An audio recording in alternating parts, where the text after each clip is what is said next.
there, it's Natasha and thank you so much for joining me today. Today I am going to create this really cool card without using any dies at all. Now that was my mission today, and so I'm going to start off with using this ruler here. This is a Holtz ruler that has a 0 center. It has inches, just normal inches on one side and then 0 centered inches on the other side. It also has a metal edge just in case you need to do some cutting with a craft knife or something, which really comes in handy in just a minute.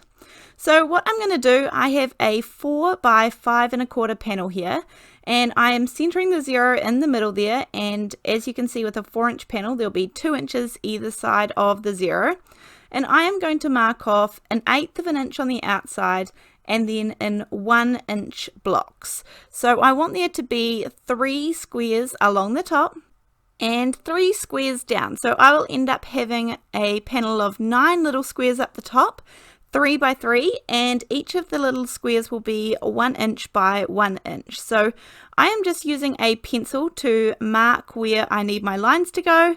I'm just marking that 1/8 of an inch from the right and then going 1 inch in, and then marking a little 1/8 of an inch spot and then another inch, and so on until I get all of my lines. Then I am going to turn the card sideways so it will be landscape and start again. So I again am just going 1/8 of an inch from the right and then making marks 1 inch at a time, so they have a 1/8 of an inch in between them all, and then again I will match up my lines and rule it. And in a second, I know this sounds kind of confusing, but in a second you will see exactly what I mean. Now, don't get me wrong, you could definitely recreate this using dies.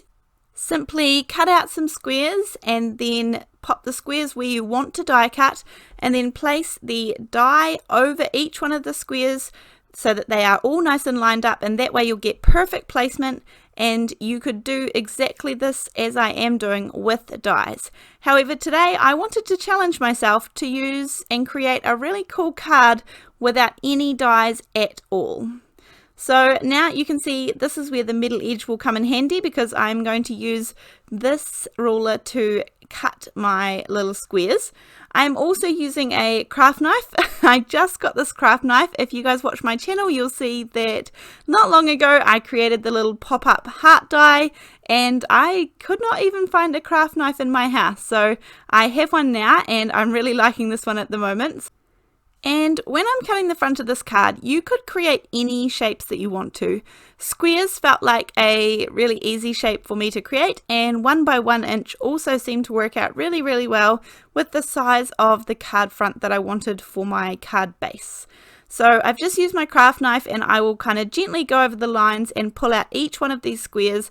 As I said, I'm aiming to have a 3 by 3 inch grid at the end of this. So you can see it does take me a minute, but probably not any longer than what it would take if I were die cutting everything.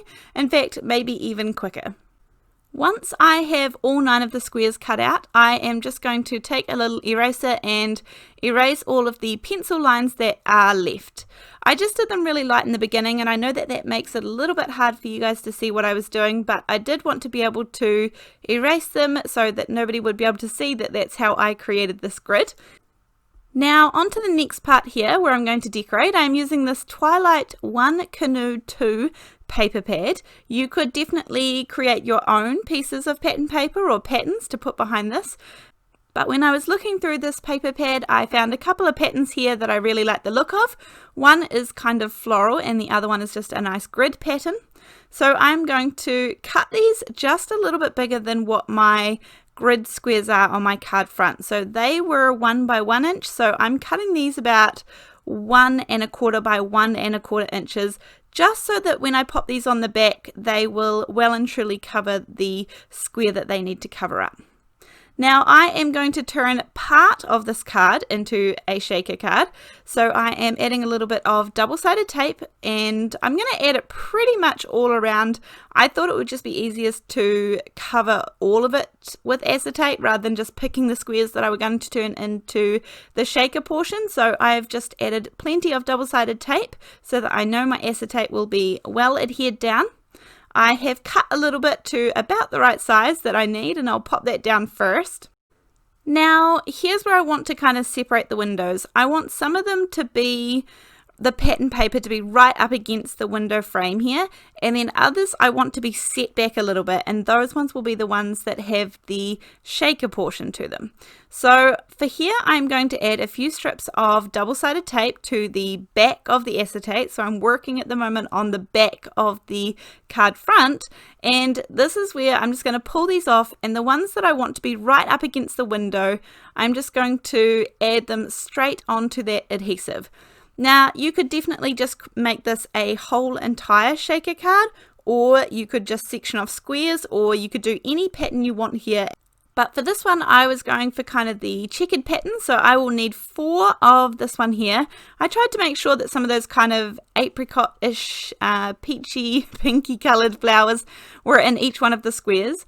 And now I have some of this foam tape. This is really good foam tape. It is 5mm wide, and it is very sticky and a great foam tape. You're able to cut it in half really well, which is good if you need a really skinny piece of foam. But for this one, I am just cutting off a piece, then taking off the release paper, and that means that I can bend it around the entire square without having to cut all of the little sides. So that's a really good tip. If you take off the release paper from the back, that you will be able to kind of bend it around. Not all foam tapes do this, but most of them do if they are kind of skinny enough. So you can see I have the 5 squares there, all surrounded with their foam tape. I do need to add some more foam tape to the rest of the card there, because I don't want anything kind of sinking down. I want it all to be nice and even and kind of held up. I don't want there to be any weak spots for whoever gets this card. Then I have these little shaker elements here. These are the most gorgeous little flowers from Alina Crafts, and I'm going to use the yellow ones for today. So they come in this pouch here, and I'm just going to pour a little few. I kind of just used my fingers because I didn't know how many I really wanted in each little square. So I just dropped a few in and then kind of started to get a feel for how many I thought I needed in each square. Now you could add any little shaker bits in here. You could even just use a hole punch and hole punch some bright and colourful papers. It wouldn't give you the shaker sound, but it would give you a beautiful shaker look. So lots of different things that you can put inside shaker cards to make it work with whatever you have. But I'm going to use these cute little flowers for now. I have filled up each square, and then it is as simple as putting the backing little piece of paper on each square. Now, I really enjoyed this challenge today of creating this design without using any die cuts at all. I was really happy with how the card came out, and I had fun doing it. So if you have tried the same thing or would like to challenge yourself to try the same thing, then my Facebook page is a great place that you are able to share those photos with us. I will leave a link to it down in the description box below, and that way we can share your work and I can see all of your projects as well. And we have the most amazing group of supportive members there too. So it is a really fun group to be a part of. Now, here's where I got a little too ahead of myself, because I'm looking at my card here and thinking, yeah, I didn't stamp a sentiment at all. So I have popped it in my MISTI, and I'm going to use this wishing you a happy birthday. I'm able to kind of get away with this because I had a nice coverage of foam tape behind my card front there. So I'm going to use some Cheerful colour in the VersaFine Clair ink, which is a really nice pigment ink, and this ink stamps beautifully. It is great for sentiments, and it stamps really nice once I add a couple more layers, and that kind of darkens up the yellow colour to kind of match the sprinkles, the little flowers that are in my shaker portion. Anyhow, that is my card for today, guys. Thank you so much for watching, and I really appreciate all of your kind comments. I look forward to seeing you in the next video. Thanks, bye!